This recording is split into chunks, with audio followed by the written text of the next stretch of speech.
Hello everyone, মই বেদান্ত শইকীয়া আৰু আপোনালোকে জানে যে মই কৰি আছো 10 days 10 different evening snacks challenge in Jorhat আৰু আজি হৈছে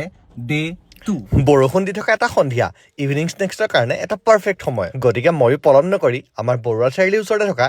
ফ্ৰাইড চিকেন নামৰ দোকানখন পালোগৈ দোকানখনৰ নামটো শুনাৰ পিছত আৰু বেলেগকৈ আপোনালোকক নিশ্চয় ক'ব নালাগে ইয়াতে কি পায় কিন্তু মই আজি ইয়াতে অৰ্ডাৰ কৰিলো চিকেন পপকৰ্ণ কাৰণ ইয়াৰ বেলেগ বস্তুবিলাক মই আগতেও ট্ৰাই কৰিছো আৰু তাৰ ভিডিঅ' বনোৱা আছে গতিকে মই আজি লৈ আহিলো চিকেন পপকৰ্ণ আৰু এইটো এটা ইভিনিং স্নেক্সৰ কাৰণে পাৰফেক্ট গতিকে খাই চাওঁ আৰু আপোনালোকক কৈ আছো লগতে কেনেকুৱা লাগে বৰষুণ দি থকাৰ বাবে দোকানৰ সন্মুখতে নেখালো গাড়ীৰ ভিতৰতে খাইছো নহ'লেতো এনে মই গাড়ীৰ ভিতৰত খাই বৰ ভালে নাপাওঁ দোকানৰ সন্মুখত খোৱাৰ মজাটোৱে বেলেগ বাকী চিকেন পপকৰ্ণৰ সোৱাদৰ কথা ক'বলৈ গ'লে সোৱাদটো ঠিকে আছিল আৰু অলপ ক্ৰিস্পি হোৱা হ'লে বেছি ভাল আছিল আৰু লগত যদি একাপ চাহ হয় তেনেহ'লেতো কথাই নাই তাৰ বাদে আৰু এটা কথাই ক'ম বাৰিষা বতৰৰ কাৰণে বেষ্ট ইভিনিং স্নেক্স আপোনালোকে বাৰু এনেকুৱা বাৰিষা বতৰত কি খাই ভাল পায় কমেণ্ট কৰি জনাবচোন পিছে যদি মোৰ ভিডিঅ'টো ভাল পালে তেনেহ'লে লাইক কমেণ্ট আৰু শ্বেয়াৰ কৰি দিব নাপাহৰিব আজিলৈ ভিডিঅ'টো ইমানতে সামৰিছোঁ আকৌ নতুন এটা ভিডিঅ'ত কিনো ইভিনিং স্নেক্স লৈ আহোঁ আপোনালোকলৈ সেয়া জানিবৰ কাৰণে মোৰ একাউণ্টটো ফ'ল' কৰি ল'ব পাৰে থেংক ইউ বাই বাই